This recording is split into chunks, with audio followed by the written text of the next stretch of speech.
Everybody's trying to shame us. The legislators. The press. Plenty of time here. Are you okay? You're getting shot! Who are they aiming that at? Nice shooting at the photographer. At us, like directly at us. Directly Why at are they us. doing that? Everybody's trying to shame us. He's a medic! Into being embarrassed.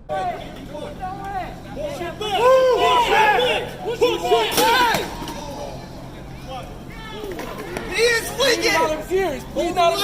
Well, you know what? This isn't stained. Inside! Get in your house now! Let's go! Light him up! Go inside now! Get in the house! It's still got a shine on it. These are cops right here, destroying everything! You're gonna take the materials of us trying to peacefully protest? You are arresting! Stop treating us like animals and thugs. Start treating us with some respect. Fuck you! You shot a car with a pregnant woman in it! With fucking tear gas! That fucking pregnant! Shoot it again! There's a pregnant woman in the car! It's disgusting.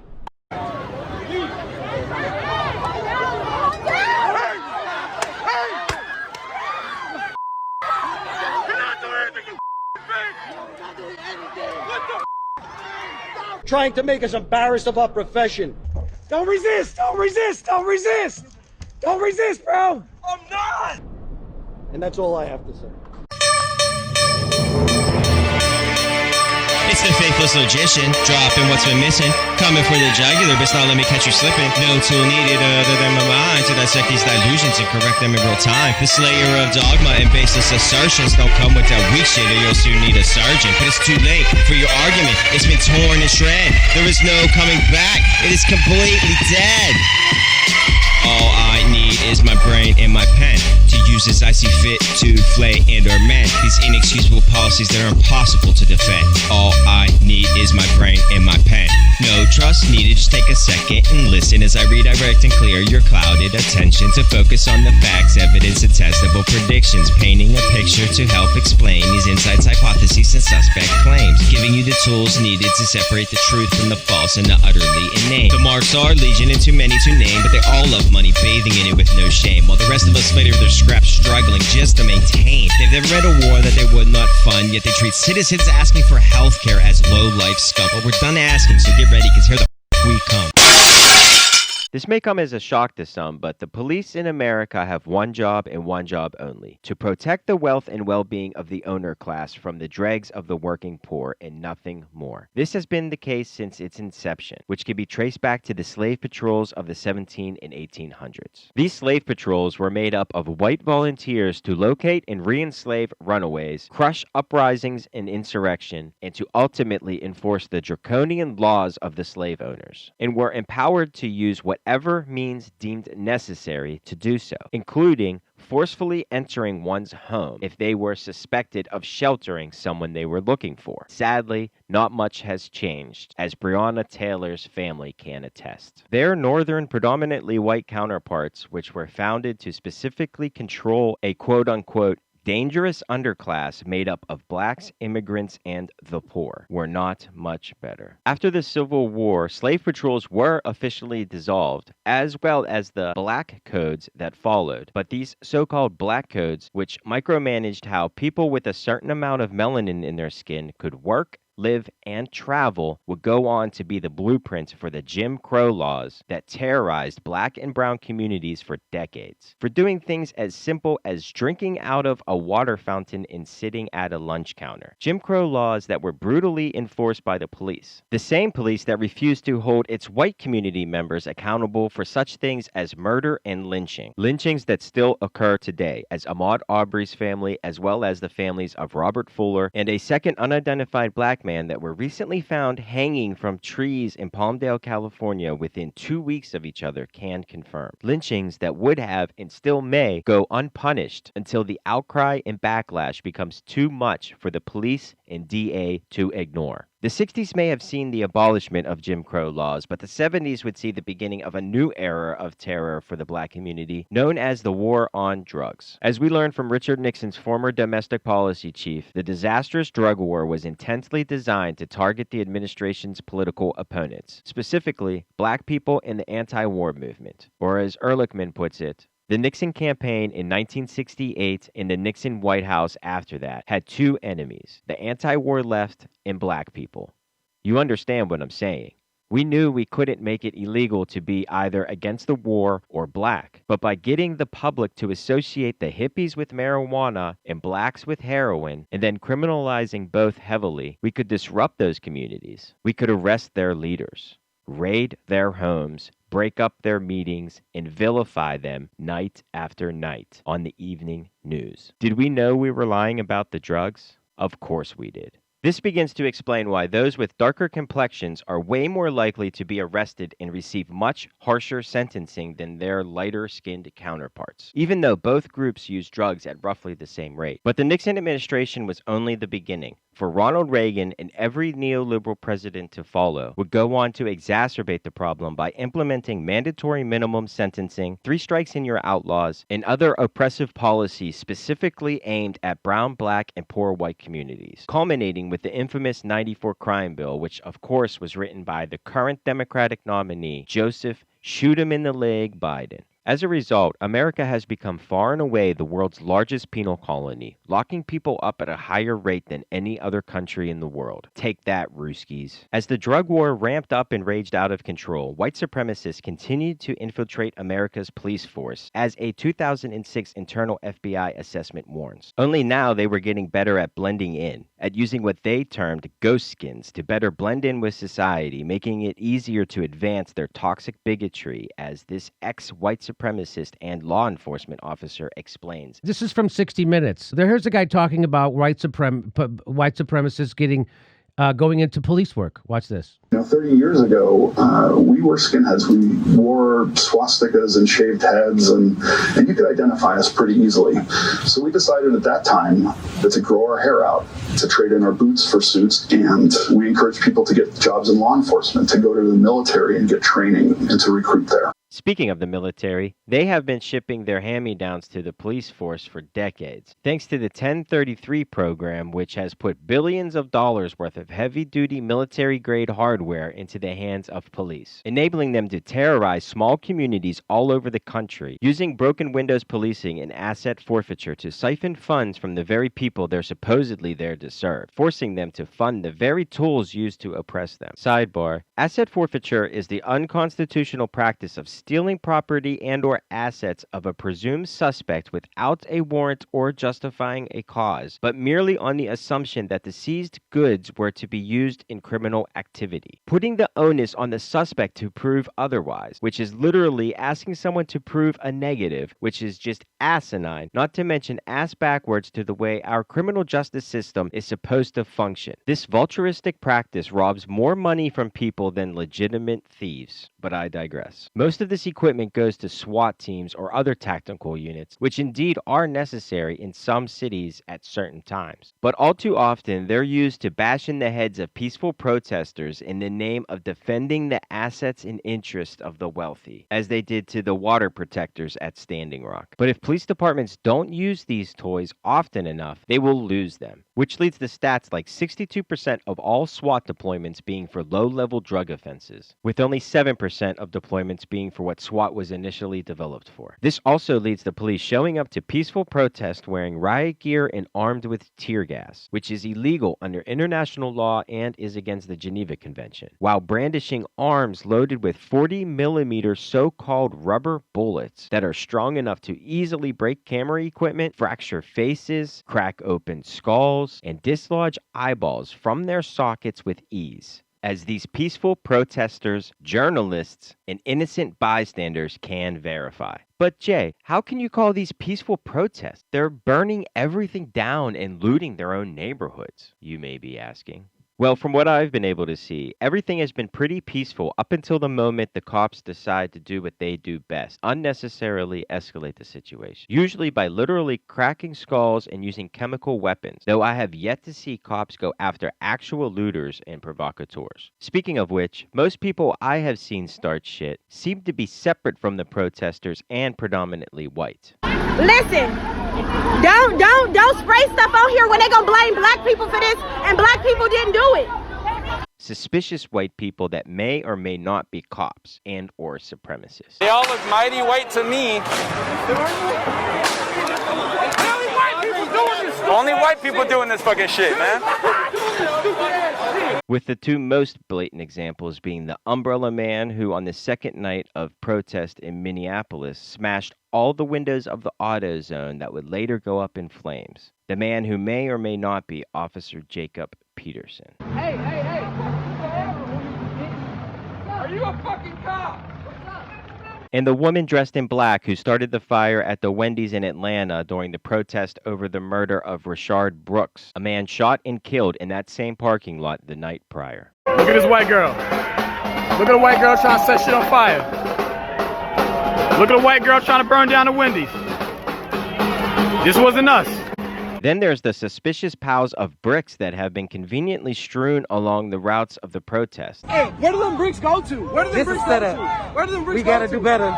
Ain't no damn construction. Gotta do better. Ain't no damn construction around here. Despite there being no other signs of construction in the area. Some random ass bricks, bro. Ain't no construction. Ain't no construction, bro. Just some random ass bricks sitting here. Don't believe me? Here's a video of two cops trying to covertly and quickly unload a truck full of bricks before anyone notices. So close. What the fuck are those? Those look like bricks. What? Yeah, those are fucking bricks. What the fuck? But if you listen to the Republicans, this is all just the work of the dastardly, dreadful right-wing boogeyman, Antifa!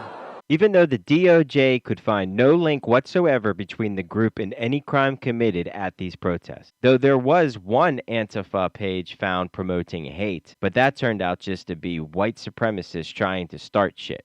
Shocker, I know. While the Democrats are sticking with their favorite scapegoat, the Russians, which is patently absurd and just plain pathetic. As far as I can tell, this is nothing but the natural outcome of the drug war combined with decades of stagnant wages and devastating neoliberal economic policies, which have hollowed out the middle and working class, along with the fact that the symbiotic relationship between white supremacy and policing has never been addressed, let alone dealt with. All topped off by the fact that our government has used the pandemic as an opportunity to raid the treasury for $4+ trillion strictly for the benefit of a few of the world's most powerful banks and investment firms. Not to mention the $9+ trillion the Fed has pumped directly into the stock market all since last September, while leaving its people to fend for themselves. So if you're going to get pissed off about looting, that's the heist to be concerned with. But no matter what the case is, if people are willing to burn down their own neighborhoods just to get people to pay attention, then we should at least take a moment to listen, no? Why do you burn down the community? Why do you burn down your own neighborhood? It's not ours. We don't own anything. We don't own anything. Trevor Noah said it so beautifully last night. There's a social contract that we all have, that if you steal or if I steal, then the person who is the authority comes in and they fix the situation. But the person who fixes the situation is killing us. So the social contract is broken. And if the social contract is broken, why the fuck do I give a shit about burning the fucking Football Hall of Fame, about burning a fucking Target? You broke the contract when you killed us in the streets and didn't give a fuck. You broke the contract when for 400 years we played your game and built your wealth. You broke the contract when we built our wealth again on our own, by our bootstraps in Tulsa, and you dropped bombs on us. When we built it in Rosewood and you came in and you slaughtered us. You broke the contract, so fuck your Target. Fuck your Hall of Fame.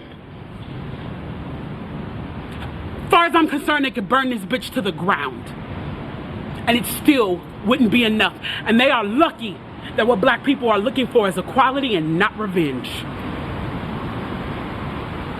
Though it's not just a policing problem, it's ultimately a neoliberal kleptocracy problem. It's the haves versus the have-nots. The ruling class purposefully prey on a certain portion of the populace's pre-existing prejudice and deprived indifference to keep us divided and fighting amongst ourselves. Also, they can run out the back door with as much wealth as they can while saddling the country and its people with insurmountable amounts of debt. Don't fall for it. Other poor people with no power or influence are not the problem. It's time to realize that and focus our rage and attention towards more fruitful endeavors, such as demanding criminal justice reform, banking reform, healthcare reform, a Green New Deal, and free and fair elections for a start. And as far as the statues go, they are not history. Germany does not need statues of Hitler to remember World War II, and we do not need statues of treasonous men that waged war against our country for their right to own other humans as property in order to remember the Civil War. But they are an everyday reminder to every black and brown and indigenous person in this country that we, as a nation, care much more about those fucking statues than taking care of the actual people living in this country. Please remember to like, subscribe, and share.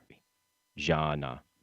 The use of force against peaceful protesters is exactly connected to this legacy of slavery and of the massacre.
The first shot rings off, and it's a white casualty as he tried to disarm a black veteran. And then that's when the chaos broke out. And so over time through the night, shooting and killing through the morning, where the governor declared martial law and National Guard troops descend in addition to local law enforcement and began to take Black people out of their homes and round them up into internment camps. And that facilitated the destruction and burning of the Greenwood neighborhood.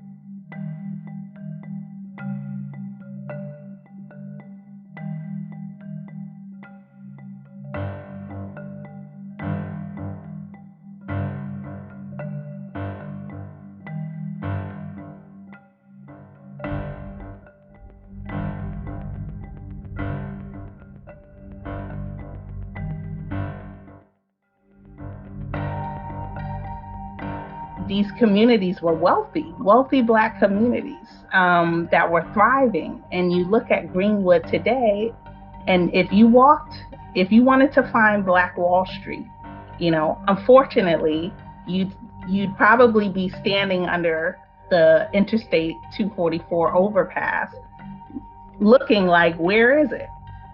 Because it doesn't exist in the way that it did before.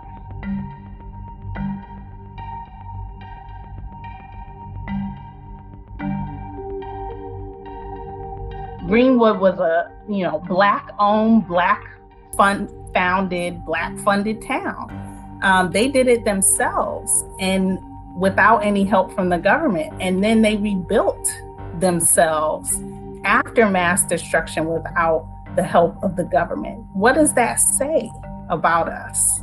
And when does the cutoff for oppression and injustice come in? Like, how long are we gonna allow these conditions to bubble, to exist in a place where we claim freedom for all? Some people are not free in these systems, and we have to address that meaningfully and with the adequate resources.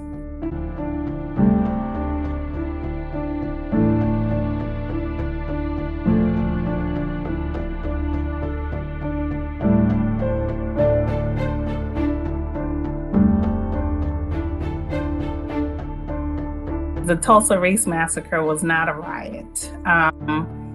What we're seeing today are not riots. That is inappropriate language that doesn't characterize what's happening.